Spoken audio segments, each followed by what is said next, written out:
Welcome to the Transforming Trauma podcast. Transforming Trauma is presented by the Complex Trauma Training Center. I'm your host, Emily Ruth, and I'm so glad you've joined us today.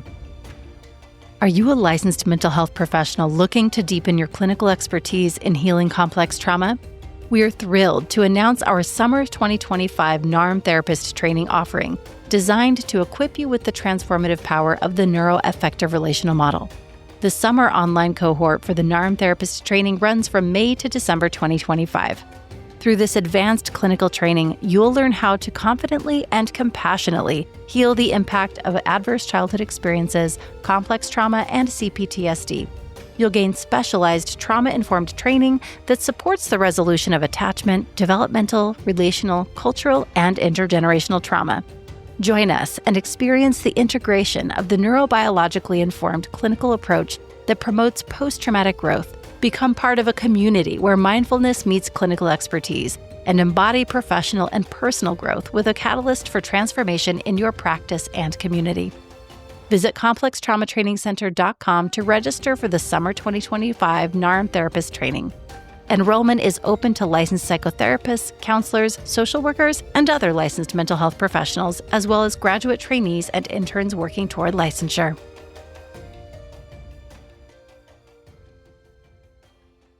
And now for our interview. Mark Vicente is an author, speaker, and award-winning writer, director, producer from Johannesburg, South Africa. His passion for filmmaking began early, taking his first photograph at age 4. He worked his way up through the ranks of the camera department, eventually relocating to Hollywood. Because of the atrocities in his native South Africa, he found himself propelled to question certain fundamental assumptions at a very young age. Beliefs about human behavior, morality, cosmology, existentialism, and mysticism. Unifying his love of science, philosophy, and filmmaking, Mark's dream of creating cinema to inspire and provoke thought began to emerge with the creation of What the Bleep Do We Know? Several books have been written about the film's remarkable grassroots marketing campaign, which led to its unprecedented success. Later, Mark released Encender el Corazón, a film about the rampant kidnapping epidemic in Mexico. It was bittersweet victory. While the film touched many people deeply, it was by association supporting the criminal enterprise NXIVM. Mark made the difficult decision to pull the film from distribution and, with a small band of whistleblowers, exposed their criminal behavior, resulting in multiple arrests and prosecutions. This journey is captured in the 15-part HBO documentary series, The Vow. He has since developed a keen and passionate interest in exposing the coercive and duplicitous environments of high-control groups. He is currently in post-production on the Narcissist Playbook, a feature-length documentary exploring one of the most pervasive and often misunderstood mental pathologies in our culture, narcissism. Shot in 7 countries and viewed through the lens of 4 self-confessed, self-aware malignant narcissists who openly share the secrets of how they operate with uncensored candor. The film follows their disturbing stories, juxtaposed with the growing body of wisdom from victims, survivors, scientists, and mental health professionals. Please enjoy this conversation with Mark Vicente and Brad Kammer. Well, welcome to Transforming Trauma, Mark. So happy to have you here. So happy to be here. Yeah, I've been looking forward to this for a long time. I was thinking about this morning. I'm guessing you've gotten stories like this in the past, but in my adult life, there might just be one movie that I've actually seen in the theater twice. And it was What the Bleep Do We Know? Oh, interesting. I was so excited about that movie when it came out because I'm a big fan of this genre. I don't know if you remember like My Dinner with Andre. Yes. I like movies that just take you deeper and they're not about the plot. They're just about kind of going into the deep realm of humanity. And I thought you did such a good job with that. You know, what's interesting about that film is I remember some people, not a lot, but some people watching like test versions of it going like, it's too deep. People can't handle this. And I just kept on thinking, yeah, they can. Mm-hmm. They can. Like people are not that stupid. The audience is not that stupid. Exactly. Like it's okay if they have to stretch. It's okay if the first time around they don't understand something, It's, like you said, just watch it again, Totally. Yeah. Loved it. So thank you. So then, I got it reintroduced to you many years later when I think I watched The Vow. I think you created that too. Actually, I started that way, but I ended up just being a subject in the end because I was way too traumatized at war, preparing for a trial. So like the first year of shooting, I was a lot more involved. And then I just had to go like, I just need to get to trial, Mm-hmm. There was a lot of stuff going on. It was a very difficult shoot. What made it difficult as well is that, like, not only were we making the series, but, you know, they were after us and we were trying to find them and we were trying to get a case going, you know, and then eventually when the FBI finally listened, you know, preparing for trial was very hard. It was not something I recommend to everybody, going up against, you know, your former mentor. Yeah. Where you have things implanted in you that he implanted in there. And then you're sitting, you know, in trial. So interesting. And he had like 5 lawyers and he knew everything about me. Yeah. So he just fed them with like things to say, questions to ask me, things to destabilize me. Yeah, I don't recommend it to everybody. I'm sorry you had to go through that. Yeah, so we've jumped in the deep end, but maybe we can share folks that don't know about you and your story, just some context. Yeah. I mean, how do I do this quickly? So basically, you know, I'm a filmmaker. I've been involved in making movies and personal growth for a long time. You know, as a kid, I was very fascinated with, you know, things other than what could be seen. I had a bunch of experiences as a kid that I suppose you could call mystical. I was trying to understand the answers for these things. What is it? Who am I? You know, the deep questions that some people ask. And as a kid, I was obsessed. I have no idea why. I think it was because I grew up in South Africa and I saw some really bad and I couldn't make sense of it. So I was asking the adults around me. They didn't seem to have good answers. So the two loves of my life were personal growth, you know, and filmmaking. And, you know, it to some degree sort of culminated, as we talked about with What the Bleep Do We Know, was sort of the culmination of me trying to put together all the things I loved. And after that, a lot of different organizations reached out to me to say, hey, you know, all the stuff you talk about in the film, like that's what we actually do, you know, and we help people have breakthroughs. And most people, I was just like, you people are full of shit, right? But there's one organization, they wrote me this amazing letter. They invited me to this symposium with all these scientists. And I was like, you know what? I love the scientists they mentioned. I'm interested. And so I met these people and I was kind of blown away by their intelligence and their methodology for digging into one's psyche and helping, you know, you release fears and phobias and all kinds of things. So I'm going to fast forward quickly for the audience because I could go on forever. I ended up sort of really getting involved with the organization, which they said they wanted to make the world better. And they said, look, the way you make the world better, people are the ones that make the decisions in the world. We have to work on people. There's a glitch in the programming. Let's fix the glitch. We start by fixing our glitch. Then we work on other people's glitches, that kind of thing. And over the years, I got more and more involved. And then, you know, fast forward to 2017, I finally understand that this veneer of the organization, which is all about goodness and ethics and morality, what's happening underneath is really, really evil. You know, that the leader, you know, is actually, you know, he's got this secret society going on that he blackmails all these women and they're forced to do all these things, to have sex with him. He brands them with his initials, like right on their pubic bone. I mean, it gets really, really dark what we discovered. And it was a horror show for me to think, wait, I thought I was trying to make the world better. That's what's been going on, like underneath the surface. And suddenly everything began to make sense about all the weird things I'd seen over the years and all the odd secret conversations that I saw going on. And so it was a pretty shattering experience. My wife was the one that first understood. She realized what was going on. Then she tried to wake me up. But I was so invested in the ideology. I was so invested in ethics, making the world better. Surely this can't be what's going on. So I had this struggle until eventually the horror sunk in. Like, I've been involved in something that goes so far against my own values and principles that I was horrified. And that the guy that I thought was a wise man was likely a psychopath. And then the journey from, you know, the beginning of 2017 was to try to get to law enforcement. And we just weren't getting anywhere. I went to 2 divisions of the FBI. I went to multiple countries, cops, investigators, you know, DEA. Nobody would take the case and nobody seemed to understand the case. And then eventually what we did is a few of us whistleblowers, we said, screw it, we're going to the New York Times. So we went to the New York Times. They began working the article in October 2017. This big article came out. And then the FBI from a different division finally called us and said, like, we're sorry, we're here, we're paying attention. And so a few years of battling against the organization, and then finally the trial in 2019, where my former mentor was put in prison. He was sentenced to 120 years in prison. So he's still currently in prison and will die in prison. That's the fast version. Oh, wow. Yeah. Wow. taking that all in. I mean, I know the story, but it's, being in conversation with you, I can feel it much more. Yeah.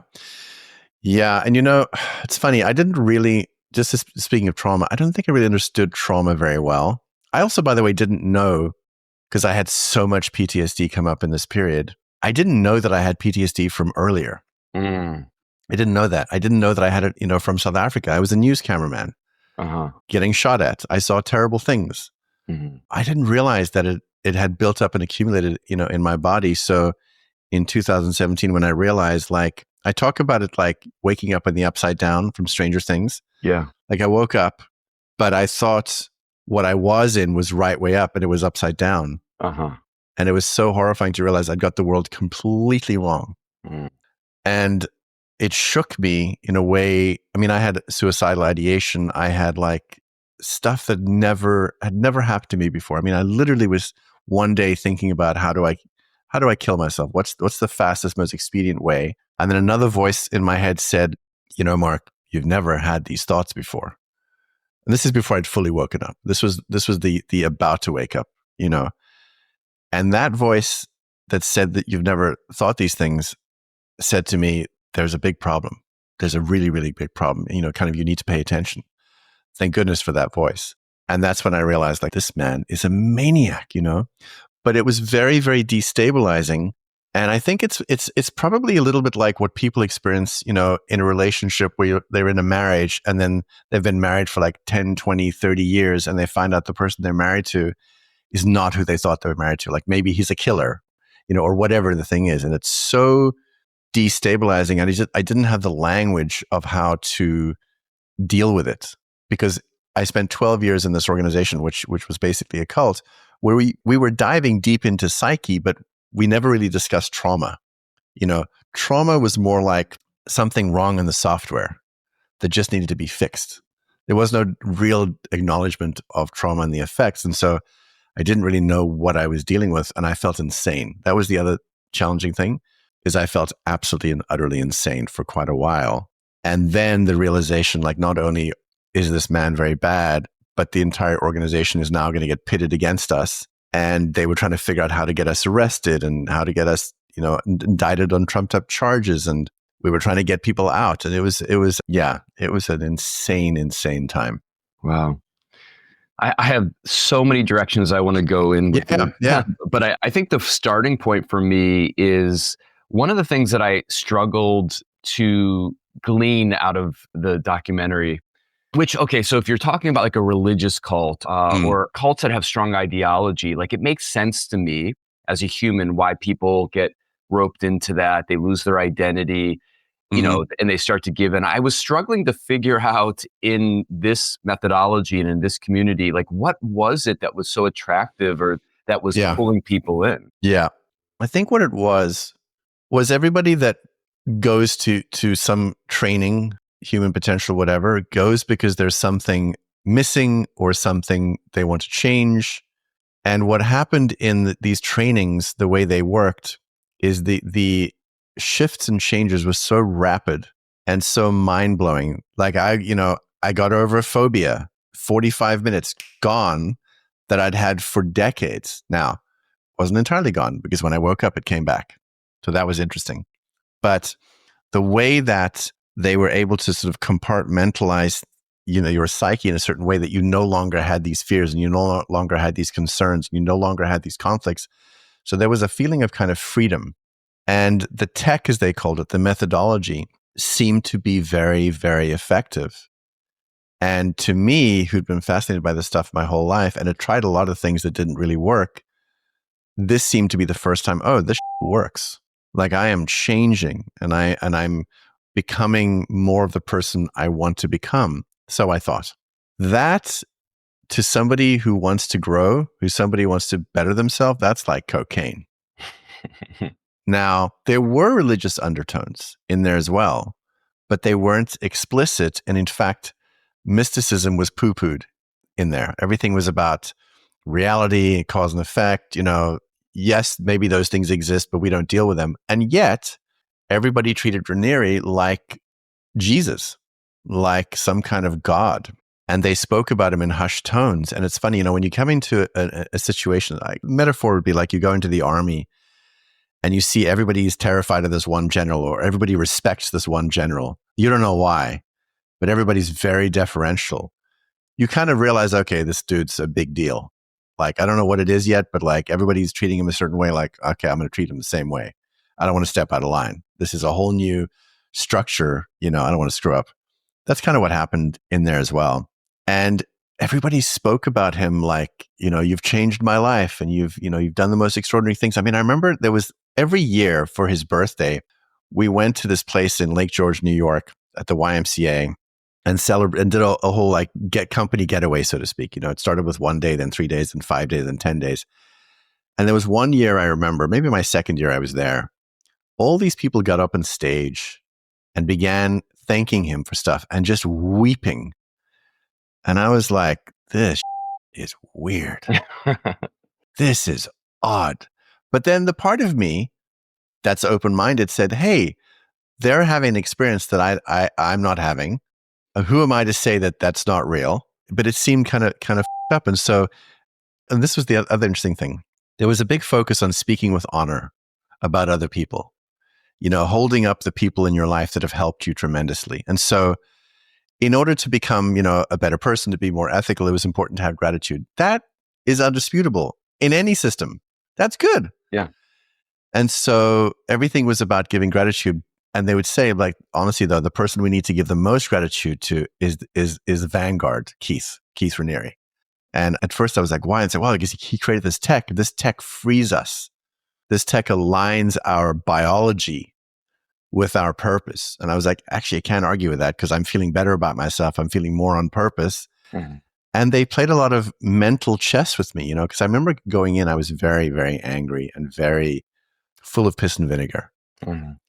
I got to change the world, and then there was a very smart thing they did. Nancy Salzman did this, where she basically showed me at one point that my rage and anger did not represent my actual values, and that I was actually screwing up my values because my hatred of other people and my this and my that. She says, if that's the world you want to build, I don't know what to say. And I was like, that's true.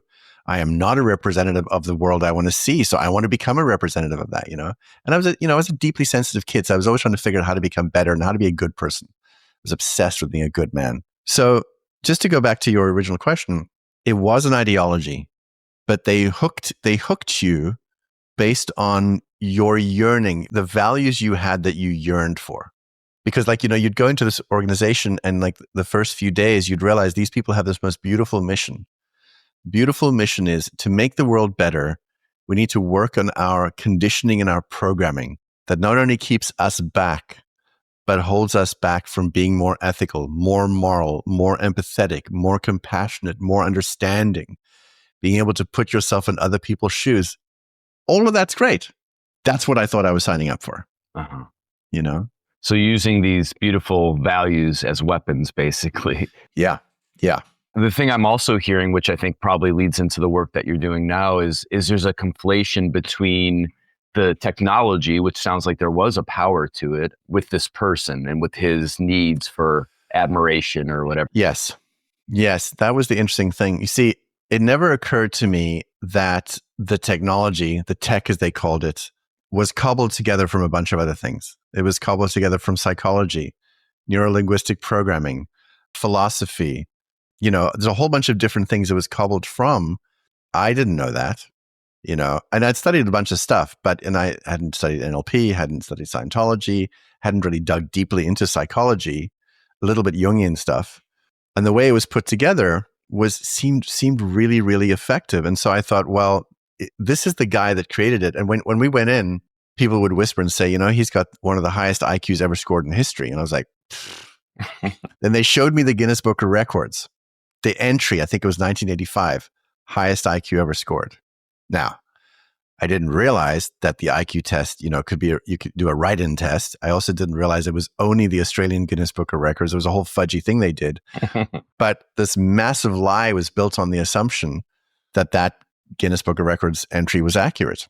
And also, honestly, I was getting a lot out of it. I was getting a lot of relief. Yeah. from pain. And that's the other thing that I really understand now. We're all in pain, right? Yeah.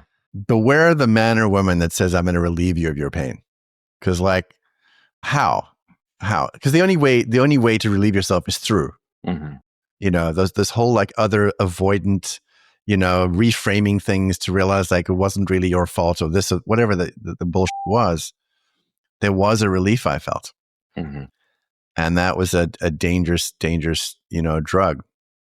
Anyway, I lost track of your question a bit. I got rambled in my own mind. No, it all relates because it was about this conflation between the personality of this guy versus the methodology, which, I'm also asking because I run a training organization that teaches a powerful methodology. Yeah. And people have transformative experiences. I've been in training organizations for 25 years and I've seen some beautiful things happen over these years. But I also do see a certain kind of personality that wants to. It's interesting. There's the two sides of it. There's a side that immediately, whenever there's something transformative happening, they immediately go and call it a cult.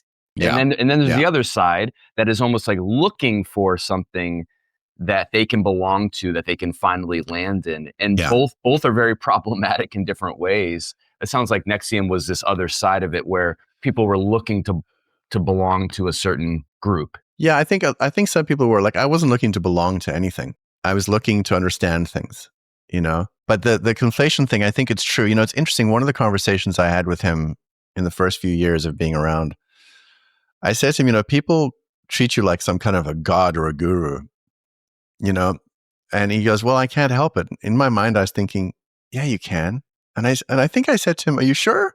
You sure? Because he says, it happens. He says, nothing I do. I tell them it's not me and they think it's me. And I realized as I thought back later, I've been in situations where somebody's looked to me and they've projected there's all these beautiful projections on me. And I've been able to say to them, that's not me, that's you. Yeah. You don't actually know me at all. You're just using me as a mirror right now. And it's beautiful. Your projections are beautiful. That's not me. Embrace that it's actually you. Yeah. I'm very capable of doing that because I've seen people with stars in their eyes around me and I just put a stop to it immediately. And I thought back to myself about him and thinking, oh, I can't help it. Yeah, you can.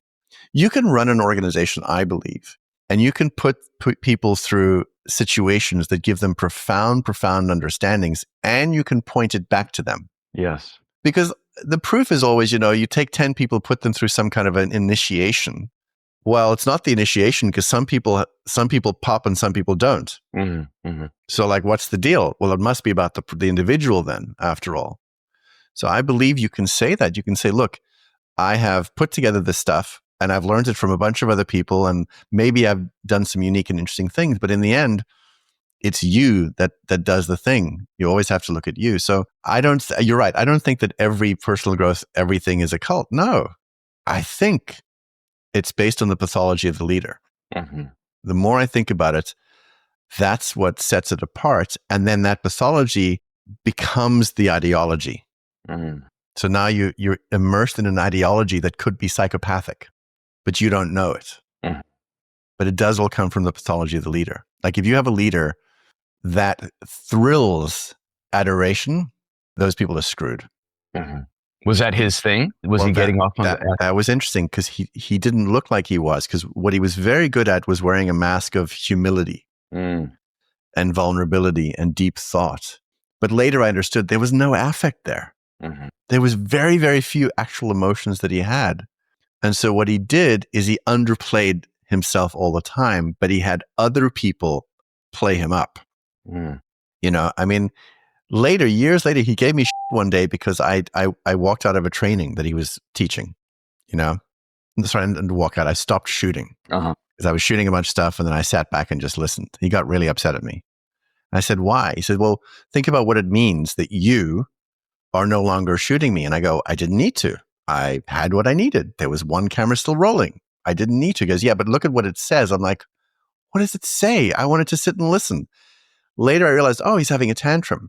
So he was very, very needy. But what he did is he never showed his neediness. Now, later in court, when people read the text messages out, you realize, oh, there's a needy bastard. But he always pretended that he was completely self-sufficient. Yet, he had a whole bunch of women constantly taking care of him. He was being driven everywhere. He couldn't cook his own meals.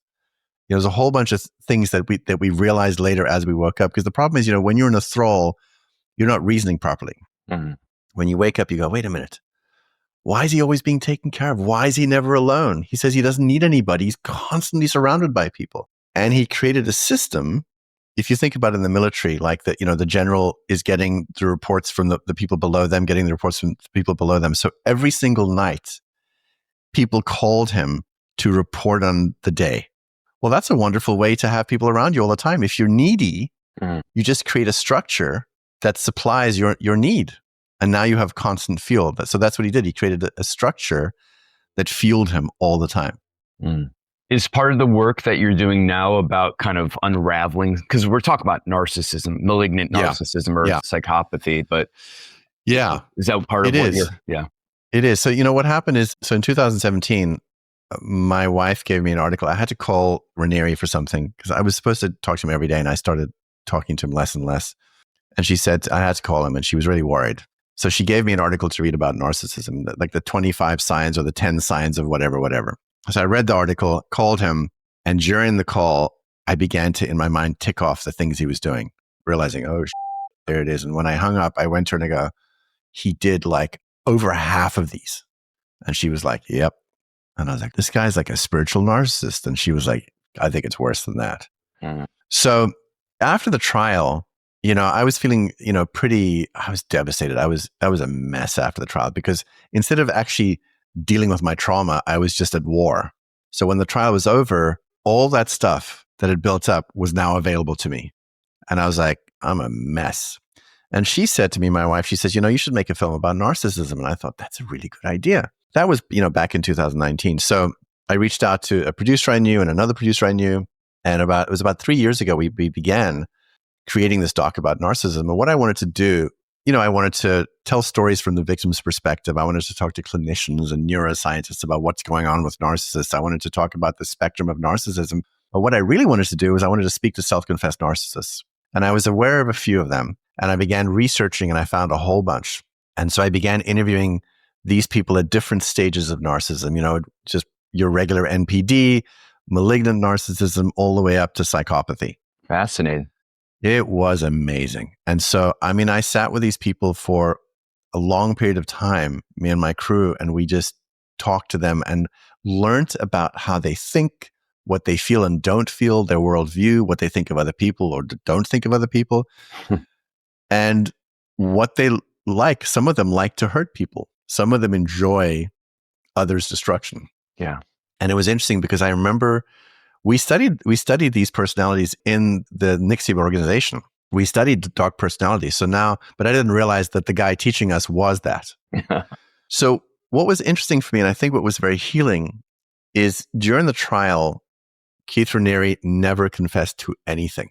He never let his guard down at all. He was just flat until the verdict was read at the end, and then he just turned bright red. And I said, that's anger. But other than that, there was nothing. So I never got any sort of closure from him saying, yep, you're right, I did these bad things. Because in his mind, and I told the judge this, in his mind, Raniere thinks of himself as a god, like the special intelligence and, a unique individual. I never got the closure. But what happened is, as I interviewed these people, it was like interviewing him because it's the same template. And I got to understand what they feel. For some of them, they talked about this vast emptiness inside of them, that something died a long time ago or something was never there. And that they see other people having these things and they go, I wish I could feel that. But it's almost like, I guess the best metaphor I have, it's almost like they killed their inner child a long time ago, just slaughtered that thing and it's not available anymore. So it was very interesting for me to realize, oh, this is what I was dealing with all those years. And I sit and talk to a person wearing a mask. And as the conversation went on, the mask would come off. And I'd be like, there it is. There it is. That's what I was dealing with. So for me, that was very, very healing. Now, it's dark as hell. It's weird that I am comfortable, dealing with this kind of darkness. But I think what it was I saw a lot of spiritual bypassing, in my years, and I did it a lot. this Pollyanna attitude that people have about, no, there's no such thing as evil. And, no, they're all just wounded children and people avoiding pain. And when I say people avoiding pain, me included. Yeah. And I realized the only way to undo the Pollyanna thing is you have to look at what is. And what is there are people in this world that are evil. Some of them they should probably just be shipped off to an island somewhere. They're not healing. They're not being loved back into wholeness, So I wanted people to see how that worked and what it was, because I believe you can get closer to your true essence if you stop avoiding the uncomfortable things.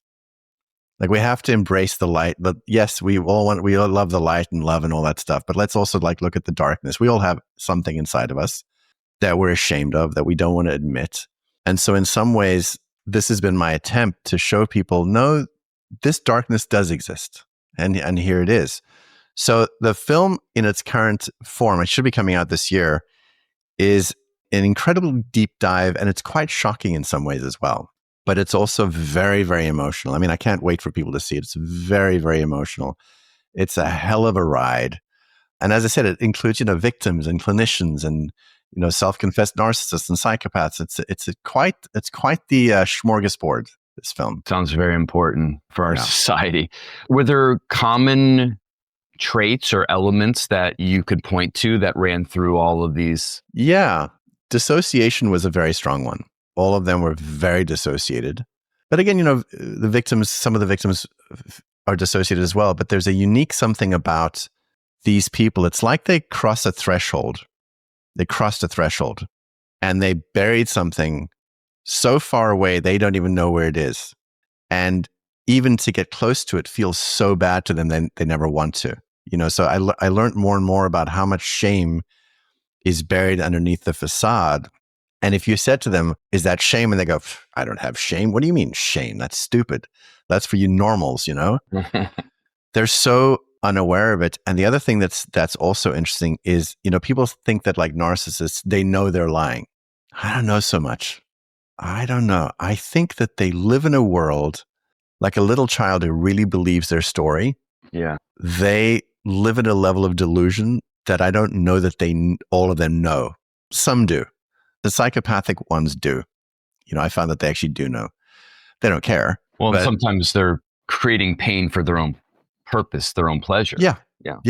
No, that's the other thing that's interesting is this. And it was funny because my former cult leader, Raniere, talked about this. We talked about cross-wiring, because I realize now he was talking about it because that's how he was. That these individuals, most people, they see somebody hurt and they feel bad. These individuals, when they see somebody hurt, they feel a kind of elation.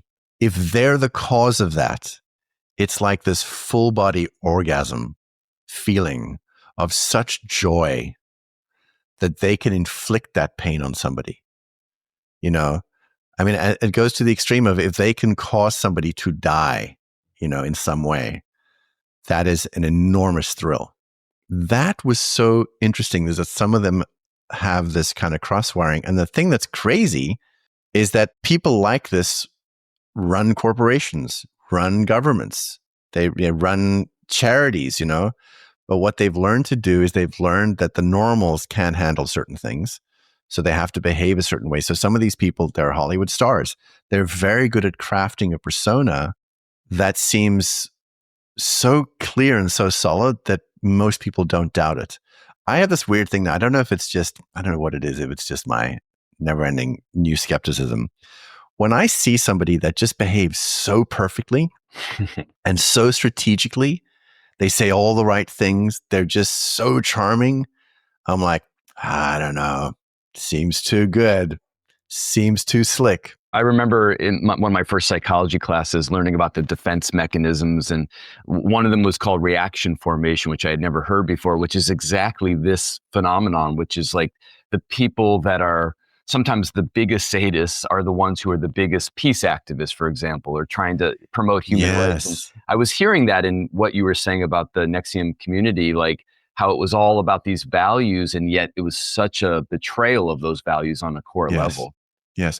What was the psychological term? Reaction formation. It's like when we're acting exactly the opposite of what we're feeling inside. Now, part of it is probably unintentional for a lot of people. It's, like you said, it's dissociated. But then there are a certain subset of people that are using that very manipulatively to Yes. gain power or control over people. Yes, yes. And it's so funny you say that about the charities and things. I just did a podcast episode about communal narcissism because I wanted to talk about how, a lot of people that are like saintly, and save the this and save the that and feed the children, not all of them, but there's a good number of them. They're just using that as a cloak, cloak of virtue. Yeah. And there's some really fudgy things going on underneath. There's some very strange. It's funny because right now, in the news, there's all this news out about, different organizations and where money was going. And I look at it and I go like, yeah, I'm not surprised at all. I mean, embezzlement is very, very, very prevalent. But the thing again is, it's a certain kind of person, I think, that does that kind of embezzlement, where you literally create a charity, you get a whole bunch of money and you don't give it to the people that need it and you keep it for yourself or your friends. And I keep on going like, so what happened is you have all these people that care about the children, let's say, and you don't care at all. At all. You don't care if all these children just die. Like it isn't even a thing to you, That to me is just objects. They're just toasters and who cares about them? And that's something, it's funny, no matter how many of these individuals I interview and talk to, I still can't fully imagine myself thinking and feeling the way they feel. Like I've tried. I have tried. There's always this pang inside of me of care, and I can't imagine being like them. Yeah, you said before, like they cross a certain threshold and, you haven't crossed that threshold, thankfully. And I think once you cross that threshold, you're so disconnected from natural empathy and those kind of feelings, human feelings, that people can do all sorts of different behaviors and not feel any consequence to it. Yes, exactly. And what's interesting is, let's say you and I were enraged about something, and we were like in a situation of war. We might do some things that are really not good, objectively terrible, but that's rage. That's survival. That's like protecting the people, we love.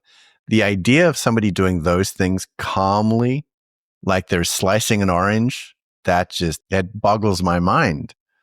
But I'm really interested. I don't know the answer to this yet, but I'm interested in how comfortable I am in this field of discussion. Like I don't want to talk about narcissism forever, but something inside of me, it says at a certain point we'll be done. Yeah. But for now, this is what we're talking. I mean, I talk about a lot of things, but for now, this is what we're talking about. And I do have this enormous desire. I'm excited for the film because I want the world to see, what we've been creating for a number of years, because I think it will help a lot of people. Because what happens so far in a few little test screenings that we've done, people have these huge ahas where they go, that's what I went through, or that's what's going on. I didn't understand. I'm feeling crazy. It's not what I thought. I was trying to fix myself because they kept on saying I was the problem, so it's really alleviated a lot of people's confusion, in watching it. Yeah, because we personalize it. I mean, that's the whole dynamic, the relational dynamic, is to take in the dissociated shame and make it about us. I remember one of my first therapists giving me a book. I can't remember the name of the book right now. And it was all about the narcissistic wounding, growing up in families with narcissistic parents. I remember reading it. It was also very much similar to your documentary. It was a very difficult book. It wasn't a very lovely book to read. It was a very painful book.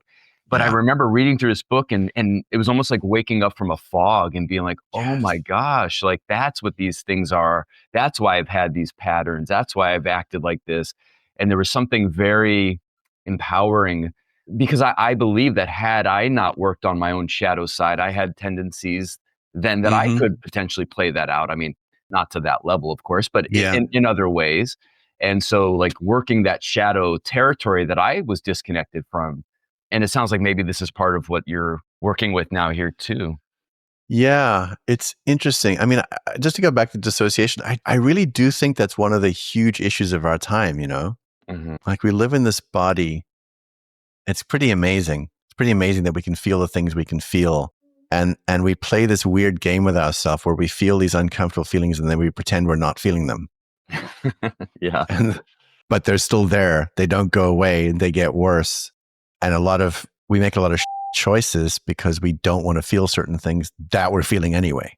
And I really think dissociation is a huge, huge issue. And I don't know a lot about trauma work really. I mean, I've done the work I've done and I had a lot of therapy, but I have seen with the subjects that I work with, especially the ones that are very, very traumatized, coming out of dissociation is a very scary thing for them, because I work with a lot of people that have been really hurt. Yeah. Yeah. And this sort of coming back into the world of feeling is pretty terrifying for a lot of them.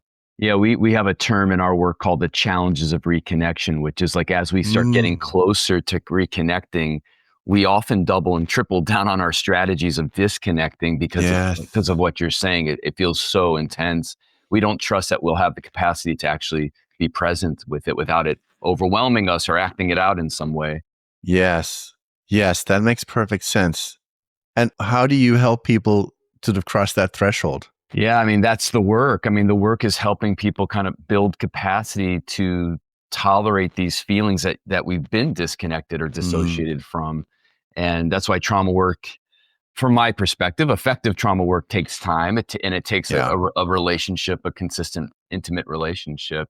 Yeah. But yeah, there's different ways that we're supporting our clients to, start to build capacity to be with these disconnected states that they haven't been able to be with. Yeah. You're right. It does take time. I mean, for me, it's taken, when the trial was over for me, it was the worst experiences ever. I remember it took me just months and months of just being at the ocean, just staring at the water every single day.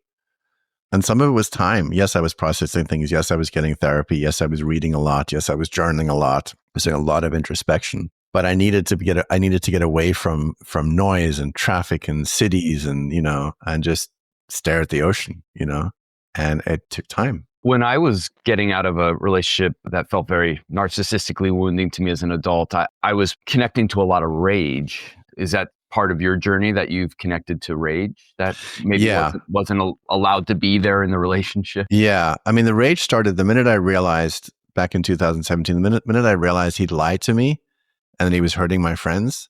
It was war. There was one person who wanted to go kill him and I had to talk them down, because we were just so angry. But I allowed a lot of the rage to come out, It was weird because I felt a lot of rage, but then I had to also contain it, for like dealing with the FBI and dealing with prosecutors and, the trial and everything. I did learn, though, that I'd been afraid of my rage. Mm-hmm. I'd been afraid of losing control. I had believed that the anger was somehow toxic, which I think a lot of people believe, and I think it's completely wrong. It's not toxic at all. I agree. I think it's important, but I felt it a lot. Yeah, a lot. I mean, it's funny. I mean, I'm still a pretty angry person, but I don't feel ashamed about it anymore. I get pissed off. Injustice pisses me off. I mean, that's why it's best I don't read the news. Mm-hmm. Cause I just get angry about, and then I have to be stopped by my wife of saying, stupid things. Mm-hmm. Yeah. I contained myself a lot. So I went to boarding schools as a kid and I was very angry. Outbursts would happen, but when I was in boarding school, nobody knew what I was going through. So they just punished me. Mm-hmm. Mm-hmm. And I had to be a gentleman. I went to very, very sort of British type boarding schools, suit and tie, you were called master and everybody above you was sir. And everything was about constraining yourself. And a gentleman didn't get angry and a gentleman didn't yell and a gentleman didn't do this and a gentleman didn't do that, So things got very, very bottled up. And the rage was interesting as well because it's what got me through the trial. It's got me through the war, I should say, leading up to the trial. It allowed you to fight. I had so much energy. I had so much energy to fight, but I was on alert all the time. Mm-hmm. I was watching for PIs all the time. I was paranoid beyond belief, so that when the war was over, I was exhausted. Yeah, I can imagine. My adrenals were just shot. And so I cannot imagine, for instance, that's how I don't understand soldiers that go on multiple tours. I sort of understand it because I will say the other thing is something happened a few weeks ago and I got back into the spirit of war again. And it felt so good. Mm-hmm. Yeah. There's something alive about it. Yes. There's an opportunity to go and investigate something. And I was like, yeah, this is it. And then my wife and I were talking and said, oh, just slip back into that, So I think about soldiers and I understand because they feel that war is their happy place. I'm saying something that it sounds very trite what I'm saying. I don't mean it to be trite, but that battle is more comfortable than not being in battle. But the cost on the nervous system must be extraordinary. Yeah. Yeah. Talking about survival mode. And now I know we only have a few minutes left, but I want to contrast it with where we started, which is you had two big desires shaping your life, filmmaking and personal growth. And I want to kind of end with personal growth because it seems like you continue to be engaged in that. And I'm curious what your relationship is now with your own personal growth and what your beliefs around it are. Yeah. It's been interesting, because I threw everything away. 2017, I threw everything away. I was like, it's all bullshit. Jesus was a sociopath. Buddha was a psychopath. All teachers, all everything, just threw everything out. So, and then around 2021, just immersed in nature and spending time in nature, I began to feel this deep connection again. So I generally say I have a general dislike of groups. I have no interest in workshops, no interest in trainings whatsoever, but I have a deep, deep love for going inside and tapping back into, I suppose I have no words for it, but like it's this ancient part of myself. I love that. And I'm left with a lot of I don't know anymore because I had a lot of certainty. And I've been in multiple cults. And every time I had so much certainty and then I switched to another cult and now I had a new certainty. I have less certainty now, but I do believe that nature has a tendency to growth and change. And I think it's the same of people. And so I'm very interested for myself, in constantly evolving and also helping other people. I mean, I mostly do it through my attempt, I should say, is mostly through filmmaking. But I've coached people for, thousands and thousands of hours over the years in different disciplines. And I still love seeing people succeed. And mostly I love seeing people connect to their true self. Yeah. So I think that's my current obsession, I suppose, is connecting to the true self. No idea what that is, I mean, I know the non-dual guys and gals say there is no self. Okay, maybe. Mm-hmm. But there is something in the middle. Mm-hmm. And it's really, really beautiful and really amazing. And I was thinking today, actually, a few hours ago, about self-love, self-respect. Like, I think a lot of choices we make in our life are because we don't have self-love and don't have self-respect. Yeah. So I'm very interested in that. But again, a lot of it's just very personal. I don't talk a lot about what I believe publicly. I don't talk a lot about spirituality publicly because I don't know. Mm-hmm. I don't know. I just have no idea. I know there's a lot of books and people swear by the books. I don't know. Mm. I love that. That's very aligned with how I orient to it too. I love the discovery of it. If I already know it, I don't get to be in the discovery of it. Yes. So. Yes, that's true. And the other thing that I've been doing recently, the last few years, is rather than think about a book I read and how reality is based on the book, I check in with myself and go, how do I feel? Mm. Like, what's my experience of this thing? People always say, oh, under anger, there's fear. Is there? Okay, let me feel. Let me not just take what the book said. Let me feel. Is that true? Is the anger always covering fear? Can there be anger with no fear? Mm-hmm. And as opposed to the intellectual thing of like, well, this theory says that and that theory says this, I'm like, well, how does it feel? I am a template for humanity. How does it feel to me? Maybe other people feel the same way, That's beautiful. Well, how can people find out more about your work, watch your movies? Yeah. I mean, I'm most active on Instagram, Mark Vicente. Instagram, I have a website, markvicente.com. To get news about the film that we'll be releasing, you can go to empathynotincluded.com. That is a film about narcissism. It's going to be renamed the Narcissist Playbook. Yeah. And, people should sign up there so that they can get news about when it comes out. I have my podcast, WTF is on my mind. That's on all podcast platforms and also on YouTube. And I ramble about whatever's on my mind and I talk to whoever I want to. Love it. I have no schedule. I just go wherever. I love it. Well, thank you so much for being here. Thank you for the chat. Thank you. Thanks so much for joining us for today's episode. To find more information about our guest, check the show notes or visit us at complextraumatrainingcenter.com/transforming trauma. You can also connect with us in other ways. We're on Instagram, Facebook, and YouTube. We hope you're as excited as we are about the upcoming summer 2025 NARM therapist training. This advanced clinical training will equip you with the transformative power of the neuroaffective relational model.